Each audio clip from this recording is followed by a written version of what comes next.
In the annals of human history, few technological leaps have been as transformative and controversial as the development of the V-2 rocket during World War II. This remarkable achievement, born from the visionary mind of Wernher von Braun, would forever alter the course of warfare and space exploration, leaving an indelible mark on the 20th century and beyond. As Arthur C. Clarke, the renowned science fiction author, once remarked, "The V-2 rocket was the first man-made object to penetrate space. It was the ancestor and forerunner of all space rockets." Wernher von Braun, born on March 23, 1912, in what is now Wierzich, Poland, was a precocious child with an insatiable fascination for space travel. Inspired by the science fiction of Jules Verne and H.G. Wells, young von Braun dreamed of one day building rockets capable of reaching the stars.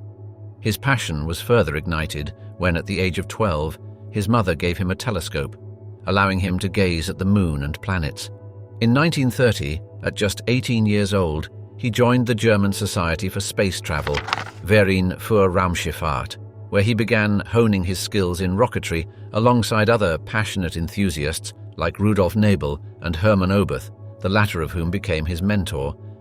Von Braun's talents quickly caught the attention of the German military, and by 1932 he was working on liquid-fueled rocket engines for the German Army Ordnance Office. The rise of the Nazi Party in 1933 would soon twist von Braun's scientific pursuits into a militaristic endeavor. As he later reflected, "I was interested in science, but I had to make a living somehow."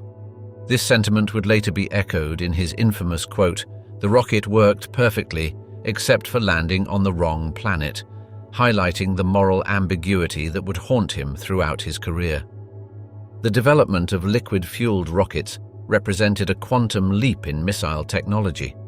Unlike solid-fuel rockets, which burn their entire fuel supply once ignited, liquid-fueled rockets could be throttled and controlled, allowing for greater range and precision. The V-2, standing for Vergeltungswaffe 2 inches or Retribution Weapon 2, would become the world's first long-range ballistic missile and the first human-made object to reach the edge of space. The concept of liquid-fueled rockets wasn't new. American Robert Goddard had successfully launched the first liquid-fueled rocket on March 16, 1926.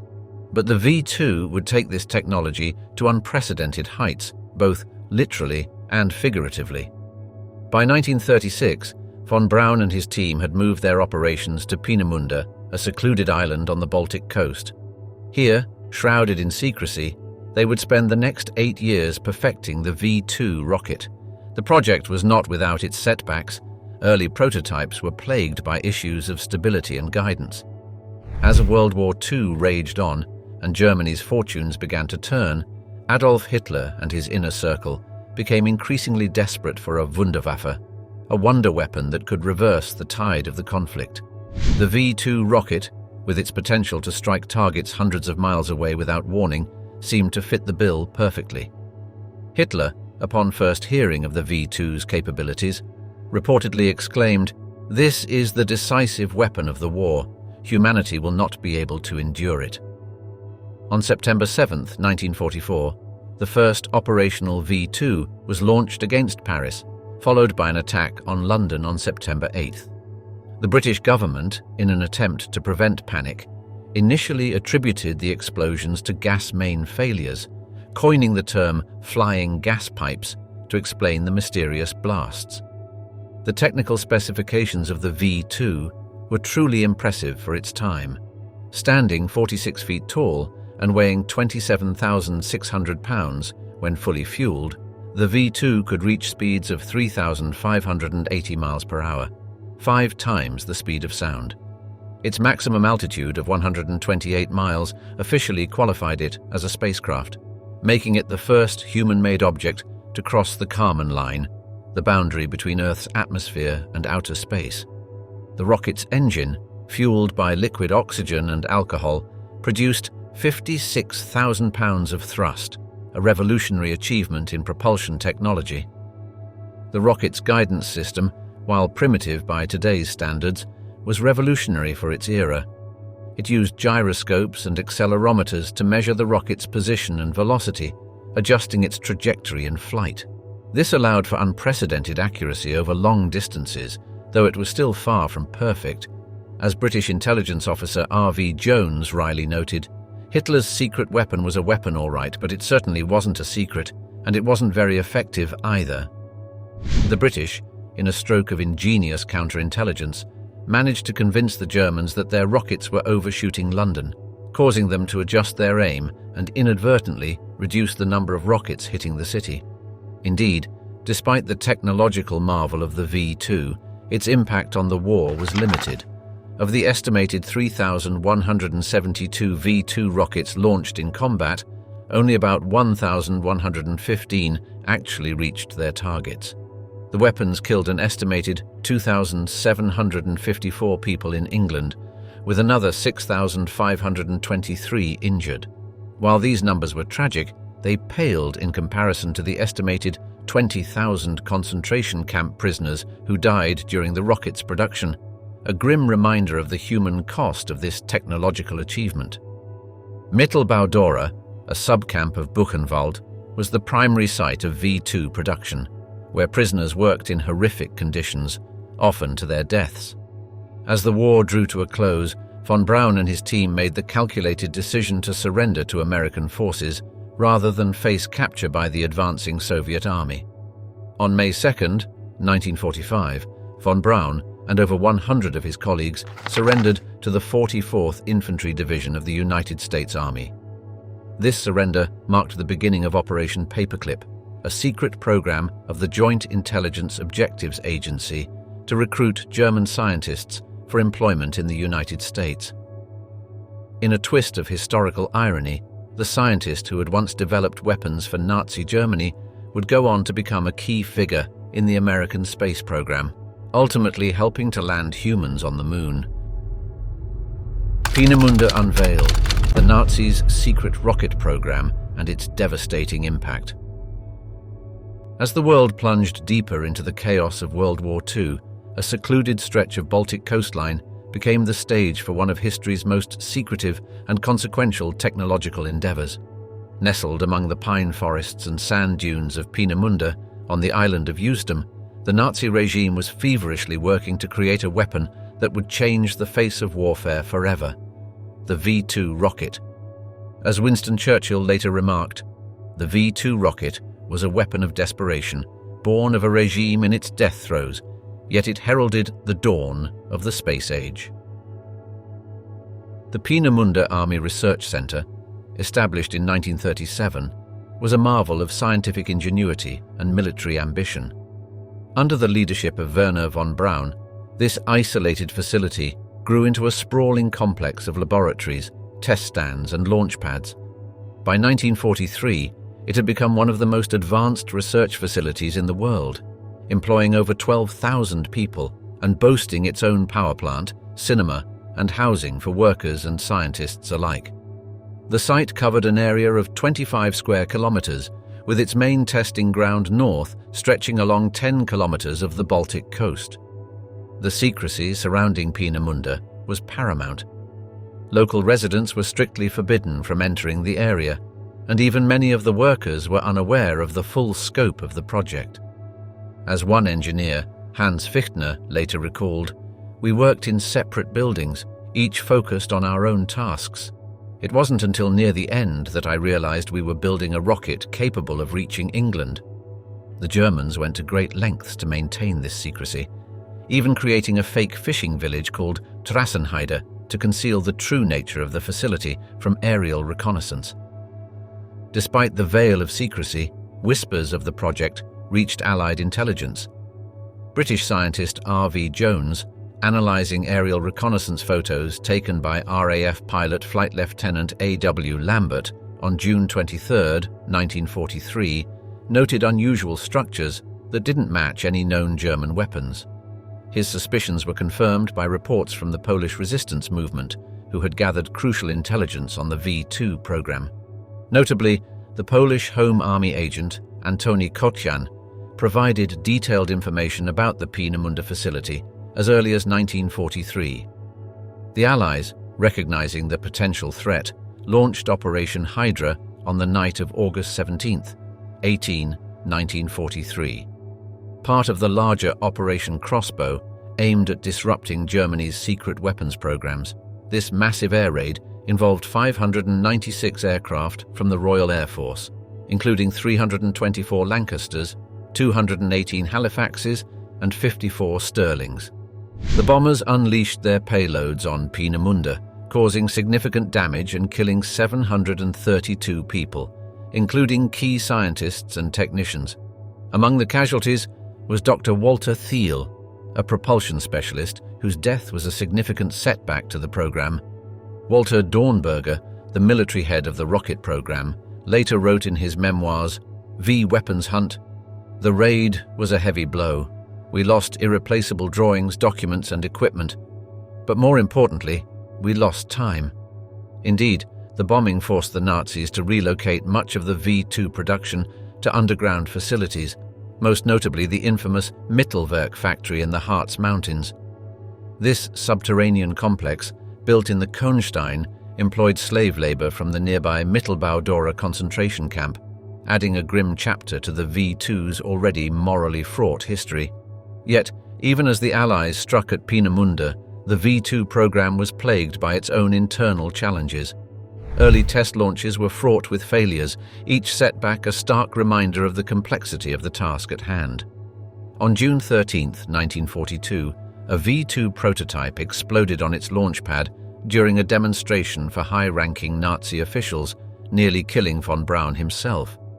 Field Marshal Wilhelm Keitel, who narrowly escaped injury, reportedly quipped, "Well, gentlemen, if we'd all been killed, at least we would have died serving the fatherland."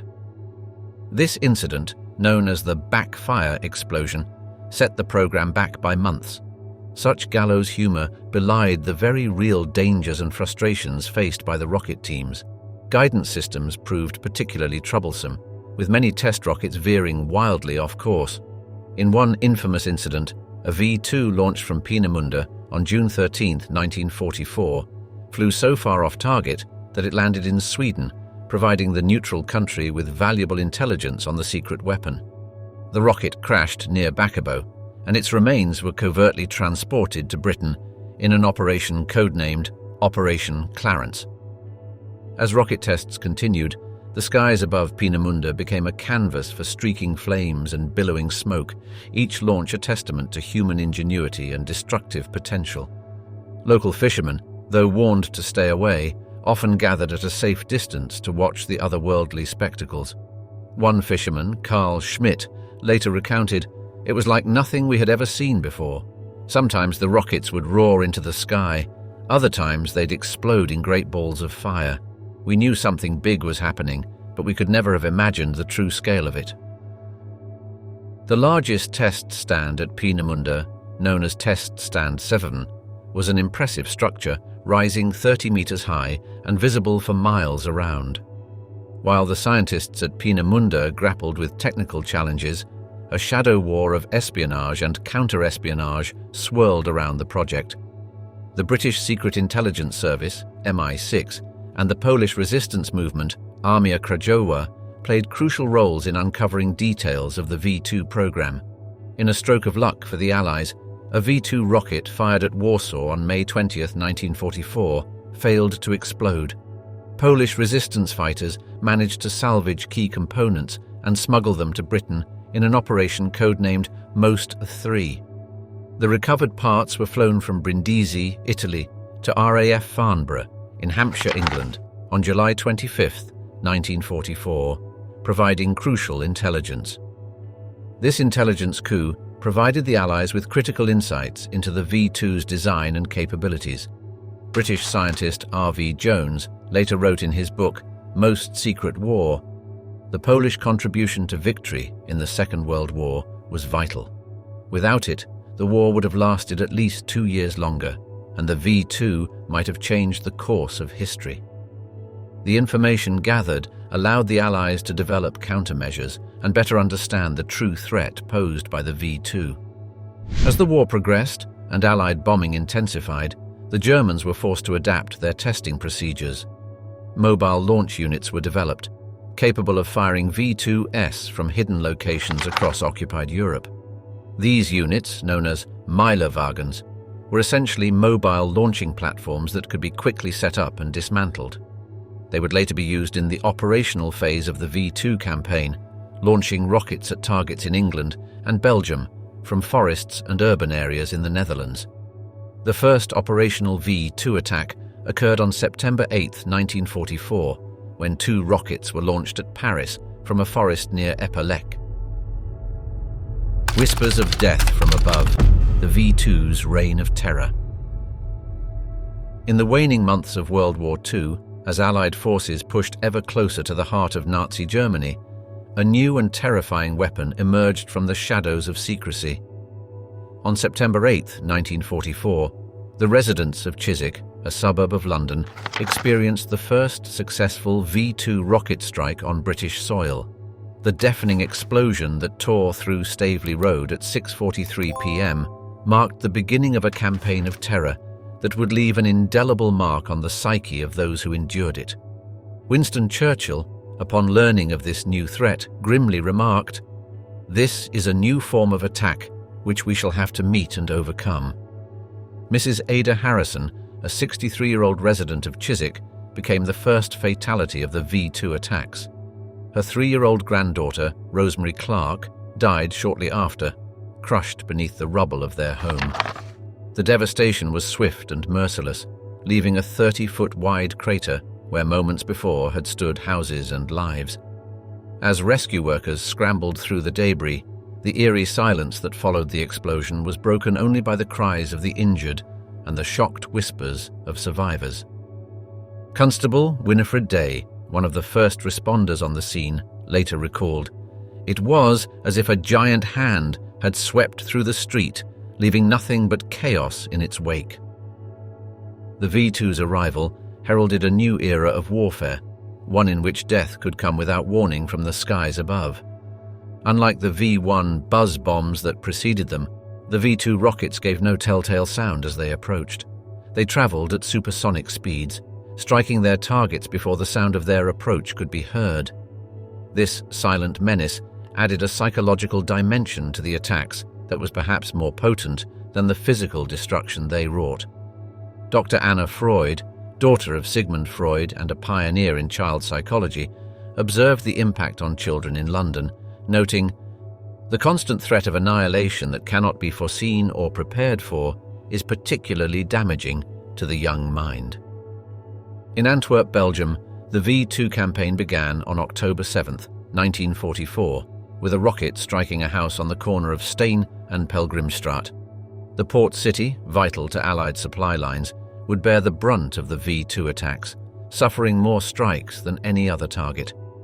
On December 16, 1944, a single V2 rocket hit the Rex Cinema in Antwerp, killing 567 people in the deadliest single attack of the entire campaign. Among the victims were 296 Allied soldiers, out for an evening of entertainment, their lives cut short in a moment of fiery devastation. Private John O'Leary, one of the few survivors, described the scene. "One second I was watching the film, the next I was buried under bodies and rubble. The screams. I'll never forget those screams." The impact on civilian morale was profound. In London, the familiar routines of the Blitz, the air raid sirens, the rush to shelters, the all-clear signal offered no protection against this new threat. Vera Lynn, the beloved Forces sweetheart, recalled in her memoirs, "The V2S were different. They came without warning, silent and deadly. You could be walking down the street one moment, and the next, it was a constant gnawing fear that wore on everyone's nerves." This sentiment was echoed by many, including George Orwell, who wrote in his diary on February 14, 1945, "The first doodlebug, V1, was a nuisance, but the rockets are rapidly reducing London to a state of cowed, neurotic exhaustion." In Antwerp, the situation was equally grim. Jean-Paul van der Walle, a young boy at the time, later recounted, "We lived in constant fear. Every moment could be our last. The sound of an explosion meant another rocket had landed, but where? Had it struck someone we knew? It was a relief to hear the blast, for it meant this one, at least, had not hit us. The city's mayor, Camille Huysmans, struggled to maintain public morale, famously declaring, "If they can't hit their targets, we can't stop our lives," even as he worked tirelessly with civil defense units to minimize casualties. Despite the terror they instilled, the V-2 rockets were, from a purely military perspective, largely ineffective. Over the course of the campaign, approximately 3,172 V-2 rockets were launched against Allied targets, resulting in an estimated 9,000 deaths. While each loss of life was a tragedy, the resources Germany poured into the V-2 program far outweighed its strategic value. Albert Speer, Hitler's Minister of Armaments, later estimated that the V-2 program had cost the equivalent of around $2 billion in 1944 dollars, a staggering sum that could have produced 24,000 fighter aircraft. Field Marshal Gerd von Rundstedt, commenting on the misallocation of resources, said, "Why are we squandering our last resources on these rocket toys? If we can't win the war, we should end it." Allied responses to the V-2 threat were multifaceted, but ultimately of limited effectiveness. Operation Big Ben, a series of RAF bombing raids on suspected launch sites and storage depots, achieved some success in disrupting the German rocket campaign. Wing Commander Frederick Winterbotham, who played a key role in the operation, wrote, "It was like trying to hit a mosquito with a sledgehammer, but we had to try something." The Allies also embarked on an extensive disinformation campaign, using double agents to feed false information to the Germans about where the rockets were landing. This led to many V-2s overshooting London, landing in less populated areas. The most famous of these double agents was Juan Pujol Garcia, codenamed Garbo, who fed the Germans a steady stream of misinformation throughout the war. Perhaps the most effective countermeasure was the liberation of launch sites by advancing Allied ground forces. As the Allies pushed across Western Europe, they steadily reduced the areas from which the Germans could launch V-2 attacks. The last V-2 to fall on British soil struck Orpington in Kent on March 27, 1945, just weeks before the war's end in Europe. Major General Kenneth Strong, Eisenhower's chief of intelligence, later wrote, "In the end, it was the boots on the ground that silenced the V-2s, not any fancy countermeasures we dreamed up." Mittelbau-Dora, the rocket factory built on human suffering. In the depths of the Harz Mountains, beneath the looming shadow of the Kohnstein, lay a testament to human cruelty and technological ambition. The Mittelbau-Dora concentration camp, established in August 1943, became the dark heart of Nazi Germany's V-2 rocket program. Here, amidst the damp and treacherous tunnels, thousands of prisoners toiled in conditions that defied the very notion of humanity, their lives sacrificed on the altar of Hitler's wonder weapon. As dawn broke over the camp each day, prisoners stumbled from their overcrowded barracks, their emaciated bodies barely able to support their weight. Among them was Jean-Michel, a French resistance fighter who later recounted, "We were no longer men, but shadows. Each morning I wondered if I would see the sun set." The air in the tunnels was thick with rock dust and the acrid smell of chemicals, a poisonous cocktail that filled the lungs of workers as they labored for up to 18 hours a day. Józef Lis, a Polish prisoner, described the suffocating atmosphere. The dust was so thick you could barely see your hand in front of your face. Many of us coughed up blood, our lungs turning to stone. The mortality rate at Mittelbau-Dora was staggering. Of the approximately 60,000 prisoners who passed through the camp, an estimated 20,000 perished. Death came in many forms: starvation, disease, exhaustion, and the brutal treatment at the hands of SS guards. Yves Bayon, another survivor, described the nightmarish conditions. Men died like flies. Their bodies were stacked like cordwood, waiting to be incinerated in the crematorium. On April 3, 1945, just days before the camp's liberation, SS guards herded 1,016 sick prisoners onto a train, sending them on a death transport to Bergen-Belsen. Only 427 survived the journey. The camp's infirmary, a place that should have offered respite, instead became a gateway to death. Dr. Ladislaus Erwin Deutsch, a Hungarian Jewish physician forced to work there, later testified, "We had no medicine, no proper equipment. Patients came in with pneumonia, dysentery, tuberculosis. All I could do was watch them die." In one particularly horrific incident in January 1944, Camp Dr. Heinz Kammler ordered the execution of 98 prisoners deemed too ill to work, injecting them with phenol directly into their hearts. As the Allied forces advanced and bombing raids intensified, production demands increased. Albert Speer, Hitler's Minister of Armaments and War Production, pushed for higher output, seemingly blind to the human cost. In a memo dated September 15, 1944, Speer wrote, "Production must be maintained at all costs. The Führer's orders are clear." This ruthless drive for efficiency led to even more brutal conditions, with prisoners often working until they collapsed. Hans Moser, an SS officer at the camp, was known for his particular cruelty. Survivors recounted how he would randomly select prisoners and hang them in full view of the others as a motivational tactic. The irony of the V2 program was not lost on its victims.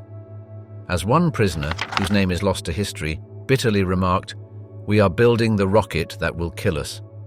Freeman Dyson, the renowned physicist, later observed, "The V2 rocket was a tragic waste of human and material resources. It killed more of its own makers than it did of its intended victims." Wernher von Braun, the brilliant mind behind the V2, visited Mittelbau-Dora on numerous occasions. While he would later claim ignorance of the worst abuses, survivors paint a different picture. Hans Kierski, a Polish prisoner, recalled seeing von Braun inspecting the production lines. "He saw us, he saw our condition. How could he not know?" Another survivor, Adam Kabala, reported overhearing von Braun say to a colleague, "That's how it is with these Poles and Russians. Every week we get new ones." This casual disregard for human life stands in stark contrast to von Braun's later public image as a visionary space pioneer. Arthur Rudolph, another key figure in the V2 program who later worked for NASA, faced deportation proceedings in the 1980s due to his involvement at Mittelbau-Dora. When confronted with evidence of his complicity, Rudolph reportedly said, "I never saw a prisoner die, I only heard about it." His words ring hollow against the mountain of testimony from survivors. In 1984, under pressure from the Office of Special Investigations, Rudolph renounced his US citizenship and returned to Germany, where he unsuccessfully attempted to reclaim his pension. The legacy of Mittelbau-Dora casts a long shadow over the achievements of the space age. As Neil Armstrong took his historic first step on the moon on July 20, 1969, the ghosts of thousands of nameless prisoners seemed to echo across time and space. Their involuntary sacrifice had paved the way for one of humanity's greatest triumphs, a bitter irony that historian Michael J. Neufeld captured when he wrote, "The Saturn V rocket that launched Apollo 11 can trace its technological lineage directly back to the tunnels of Mittelbau-Dora." Buzz Aldrin, reflecting on this connection years later, said, "We must never forget the terrible price paid for our journey to the stars." In the years following the war, Albert Speer attempted to distance himself from the atrocities committed under his watch. At the Nuremberg trials, he claimed, "I did not know the extent of the abuses in the labor camps." Yet documents and testimonies tell a different story. A report from SS officer Gerhard Maurer, dated March 1944, explicitly detailed the dire conditions at Mittelbau-Dora. This report, addressed to Speer's office, leaves little room for plausible deniability. Speer's protestations of ignorance were further undermined by testimony from Fritz Sockel, the Reich's plenipotentiary for labor deployment, who stated, "Speer told me to take manpower from the concentration camps." Operation Paperclip, from Nazi engineers to space pioneers. As the dust settled on the ruins of Nazi Germany in May 1945, a new battle was already underway. This conflict, fought not with guns and tanks, but with classified documents and covert operations, would shape the course of the Cold War and humanity's journey to the stars. Operation Paperclip, a top-secret US intelligence program, sought to extract the scientific spoils of war from the ashes of the Third Reich. The race was on, and as President Harry S. Truman later remarked, "This is a peacetime operation. We are not engaged in a war of vengeance." In the bombed-out remnants of Peenemünde, the birthplace of the V-2 rocket on the Baltic coast, American forces raced against their Soviet counterparts to secure the most valuable asset of all, the brilliant minds behind Hitler's wonder weapons. The facility, once a bustling hub of Nazi rocket research, now lay in ruins, bombed by the RAF on August 17, 1943, in Operation Hydra. Among the charred blueprints and twisted metal, the seeds of the space age waited to be harvested. At the heart of this scientific treasure trove stood Wernher von Braun, the charismatic rocket engineer whose ambitions had led him from the SS to the stratosphere. Von Braun, who had joined the Nazi Party in 1937 and the SS in 1940, was now faced with a crucial decision that would alter the course of history. On June 20, 1945, von Braun and his team surrendered to the US Army. The location was the Austrian village of Reuter, where von Braun and his colleagues had fled in the final days of the war. As he was escorted to American lines, von Braun reportedly quipped, "We knew that we had created a new means of warfare, and the question as to what victorious nation we were willing to entrust this brainchild of ours was a moral decision more than anything else. We wanted to see the world spared another conflict such as Germany had just been through, and we felt that only by surrendering such a weapon to people who are guided by the Bible could such an assurance to the world be best secured." This statement, laden with irony, would be scrutinized for decades to come. The irony of von Braun's statement was not lost on those who knew of the thousands of slave laborers who had perished building his rockets at the Mittelbau-Dora concentration camp. Among these victims was Jean Michel, a French resistance fighter who survived the horrors of the underground V2 factory. Michel later wrote, "I saw hell. We were no longer men, just slaves of the SS." Nevertheless, the US government, eyeing the looming Cold War, was willing to overlook such inconvenient truths. Operation Paperclip, officially sanctioned by President Truman on September 3, 1946, set about whitewashing the backgrounds of von Braun and his colleagues, scrubbing their Nazi affiliations from official records.